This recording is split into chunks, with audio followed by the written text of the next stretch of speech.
Olá, minha gente! O assunto é metodologias ativas na educação pública. Aliás, formulando como uma indagação reflexiva, é a quem servem as metodologias ativas na educação pública? Na forma de pergunta. As metodologias ativas no campo da educação tem sido já há algum tempo objeto de considerável entusiasmo, sobretudo em instituições privadas de ensino. Mas a educação pública não tem passado ilesa.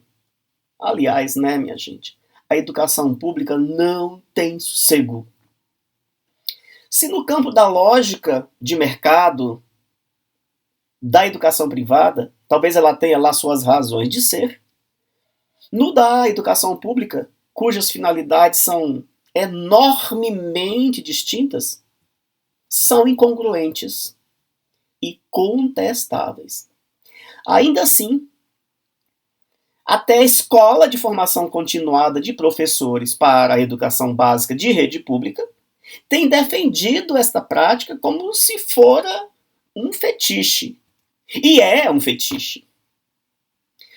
Se for por desconhecimento de agudos problemas epistemológicos e, mais ainda, axiológicos, que tal adoção traz a uma educação pública, laica, democrática e socialmente referenciada, talvez essa conversa possa acender alguns alertas.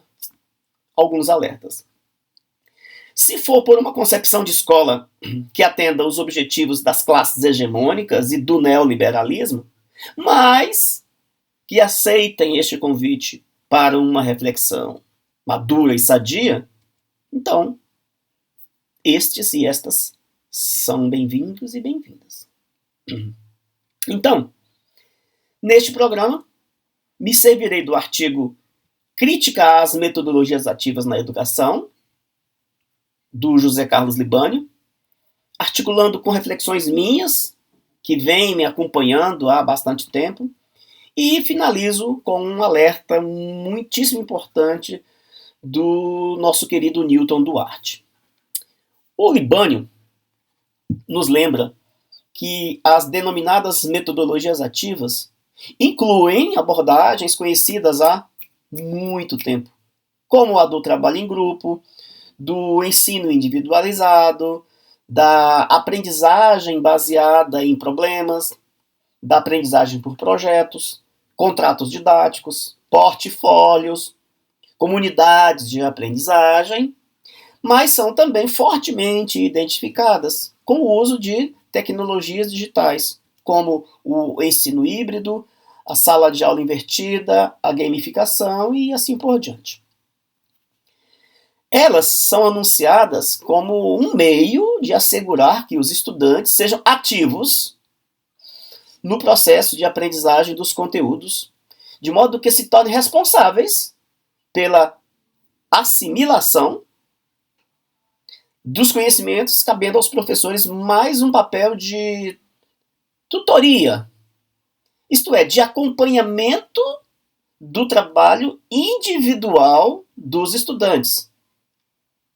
Mais isso do que o papel legítimo da docência. Para ele, uma discussão produtiva sobre as metodologias ativas é essencial. Começarmos com uma pergunta.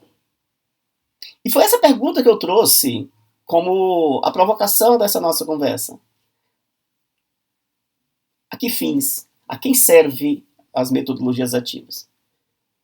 E a pergunta reflexiva que vem antes dessa é, primeiro, para que servem as escolas? E essa indagação eu transfiro aos apaixonados pelas metodologias ativas, ampliando-a ao campo da educação pública. Então, no seu entendimento, quais as funções da escola pública? Discutir as metodologias ativas implica em estabelecer as finalidades educativas. O que significa que, por trás da questão das metodologias de ensino, estão subjacentes propósitos políticos e pedagógicos, certo? Então, em outras palavras, a didática e as metodologias de ensino estão subordinadas às finalidades educativas, ou não? As finalidades educativas, então, orientam as propostas curriculares. E, para colocar em prática estas tais propostas, são necessárias a didática e as metodologias de ensino.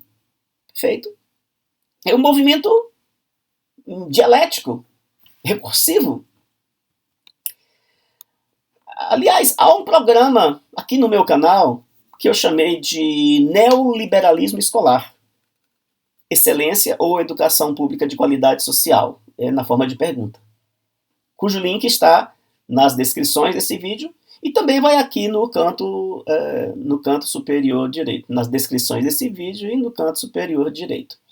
Nele, esclareço e defendo os propósitos da educação pública, sobretudo em tempos em que o neoliberalismo afronta cotidianamente, com a conivência e, pior, com a participação efetiva, direta, de uma parcela imensa de profissionais da nossa educação pública.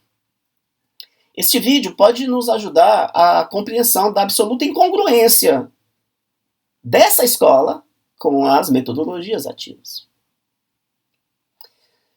Libânio nos alerta que, para atender às necessidades neoliberais, as metodologias ativas surgem com o objetivo de aprimorar competências individuais, moldando profissionais capazes de lidar com problemas imediatos e práticos de forma pragmática, sem exigir grande esforço teórico ou habilidades cognitivas gerais para analisar situações com base em princípios científicos.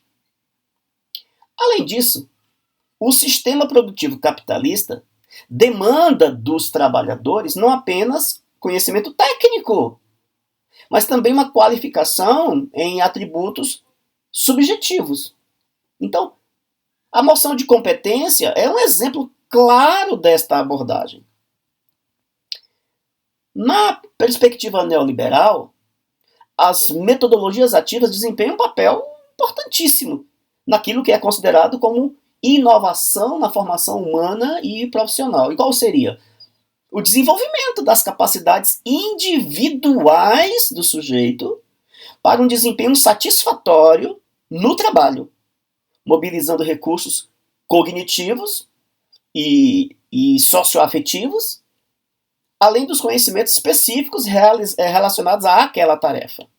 Essa abordagem enfatiza a aquisição de recursos cognitivos e socioafetivos, como habilidades de relacionamento interpessoal, pelo profissional, visando adaptar-se às demandas do contexto de trabalho dentro do cenário da competitividade e da meritocracia.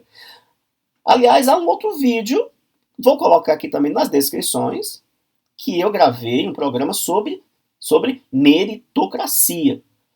Esses dois programas vão nos ajudar a fazer essa discussão de forma madura e aprofundada e, sobretudo, teoricamente referenciada.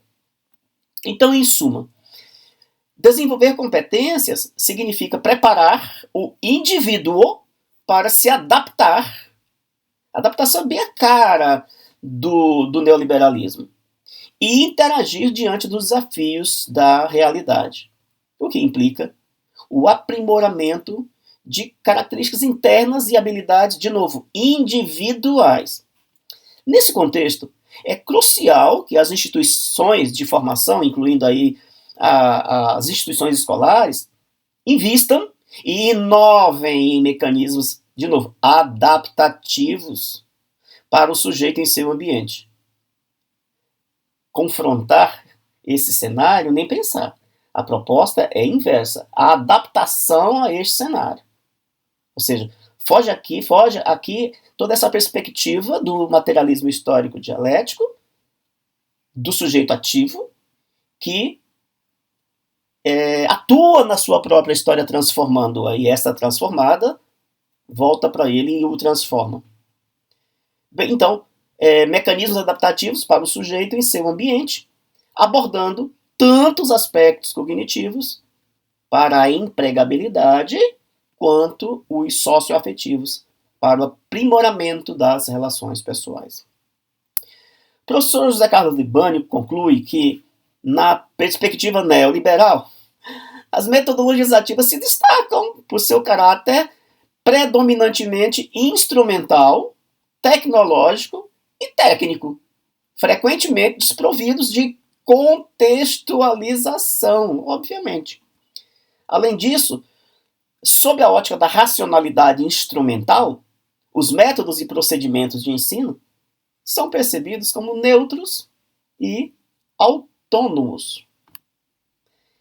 Talvez com uma pouca consideração pelas finalidades últimas e mais com um foco nas imediatas, que têm natureza de modo instrumental e pragmático.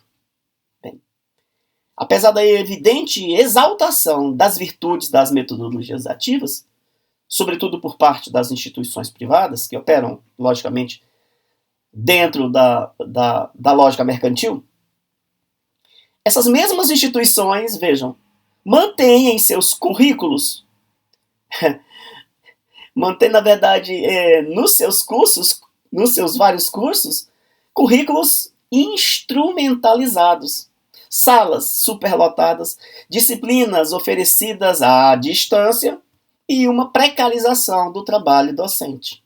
Ora, é uma incongruência total. Além disso, o elogio às metodologias ativas coexiste com a imposição de pacotes didáticos com conteúdos e exercícios já pré-definidos, pré-elaborados, prontinhos para serem aplicados. E, paradoxalmente, nesse contexto, são enaltecidas as tecnologias e as metodologias ativas.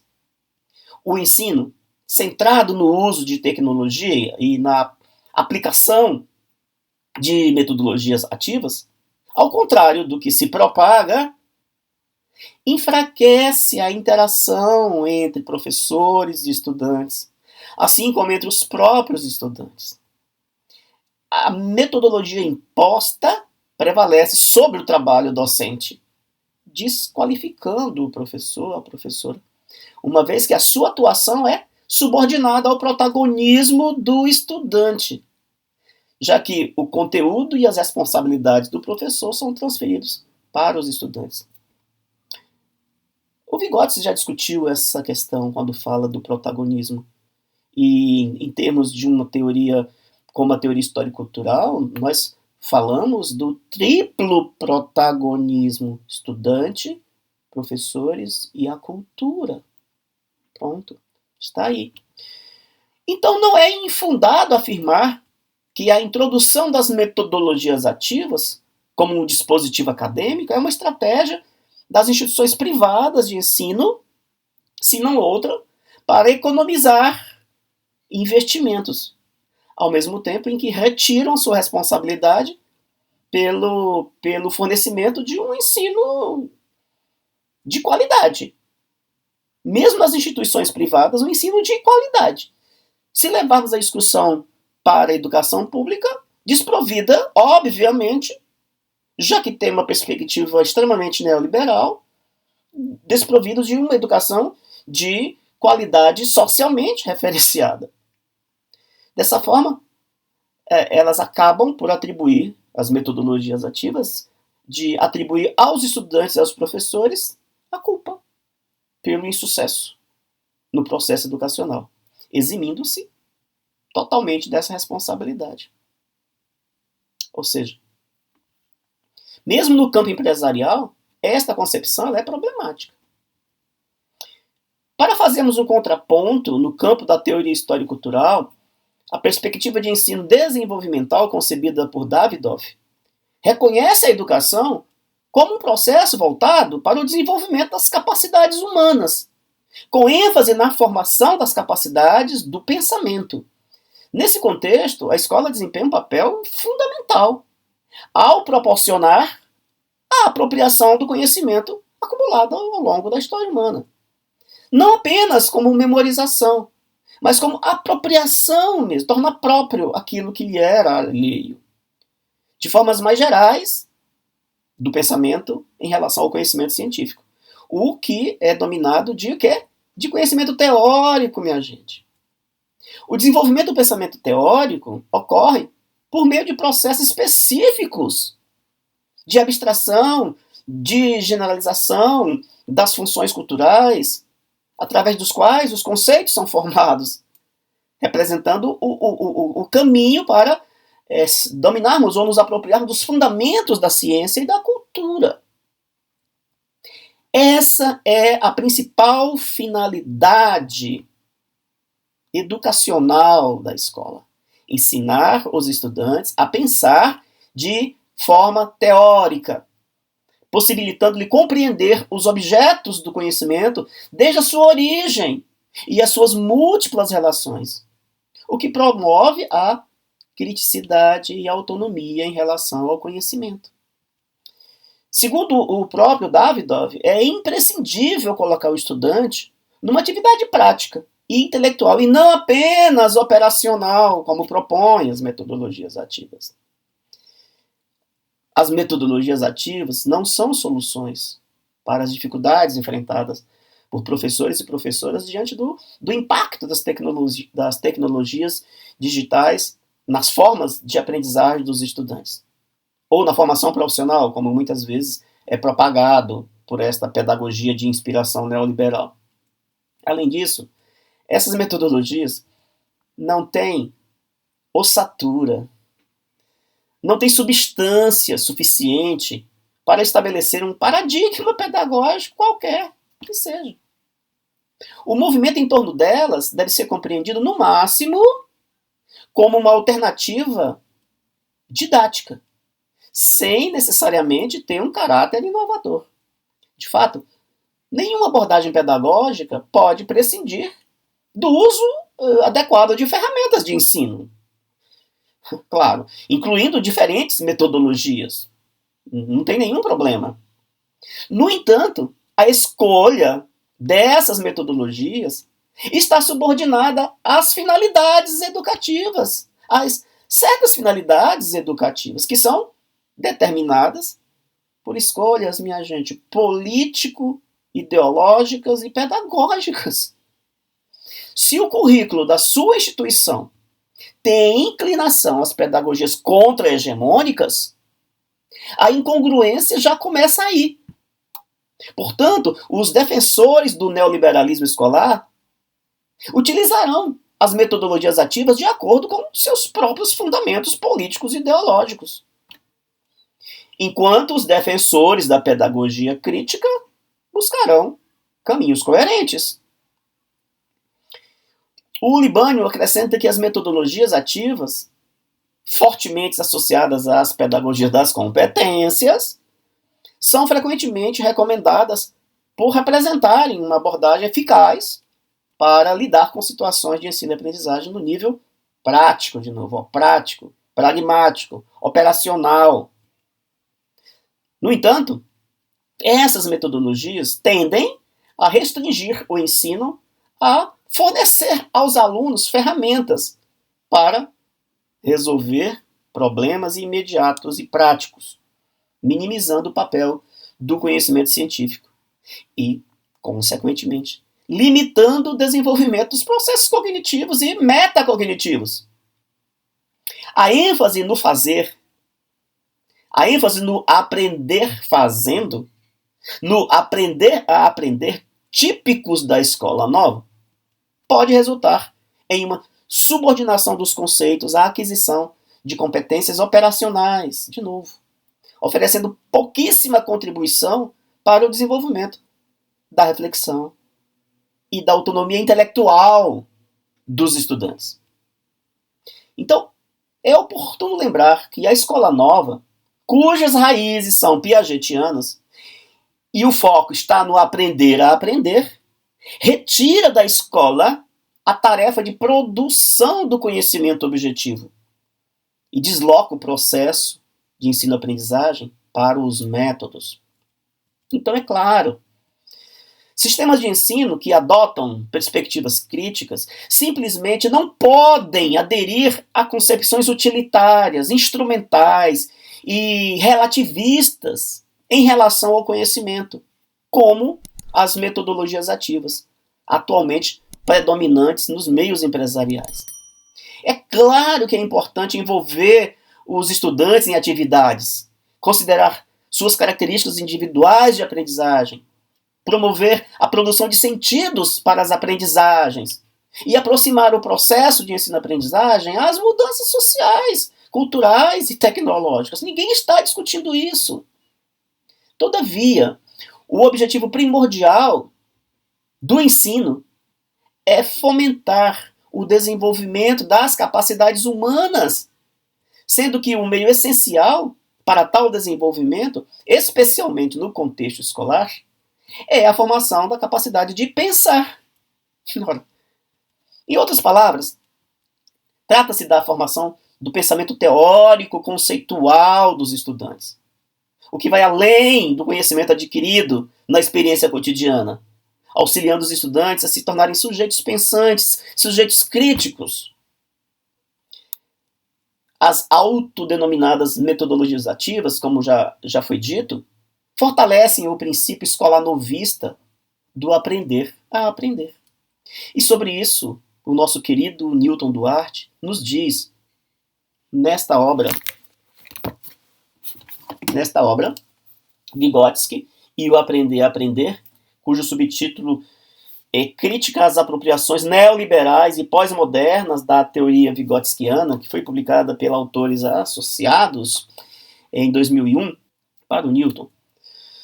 A abordagem do aprender a aprender reflete essencialmente uma concepção educacional voltada para instigar nos indivíduos a disposição para uma adaptação à sociedade, uma adaptação contínua e incessante a uma sociedade influenciada, dominada pelo capitalismo. Para encerrar, quero compartilhar com vocês algumas obras que fui adquirindo ao longo do tempo sobre as metodologias ativas. Eu fui adquirindo para ter melhores condições de avaliar o assunto. São estas 3 obras aqui. Essa que se chama Metodologias Ativas para uma Educação Inovadora, e esta que se chama A Sala de Aula Inovadora e a famosa Sala de Aula Invertida. Todas publicadas pela editora Penso. Bem, é importante a gente falar, né, que quando se fala em inovação, não é algo inovador, porque a escola nova não é inovadora, né? As metodologias ativas para uma educação inovadora, né, parte do princípio que há uma inovação. E se é inspirado na escola nova, não é algo inovador.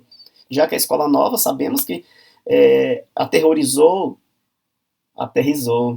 Olha o erro aqui, né? O ato falho, diria o nosso amigo Freud, né? Aterrorizaram e aterrizaram no Brasil na década de 1920. Então essa obra, ela enfatiza o que eu já destaquei aqui: o desenvolvimento de competências, o mundo digital, o protagonismo do estudante, técnicas de sala de aula invertida, design thinking, ensino híbrido, a gamificação. E aqui vale trazer o que a teoria histórico-cultural como se refere, né? Considera o triplo protagonismo que eu destaquei ainda há pouco, quando ela coloca de novo aqui o aluno, o estudante como protagonista, né? Só repetindo, deixar claro, estudante, professor e cultura.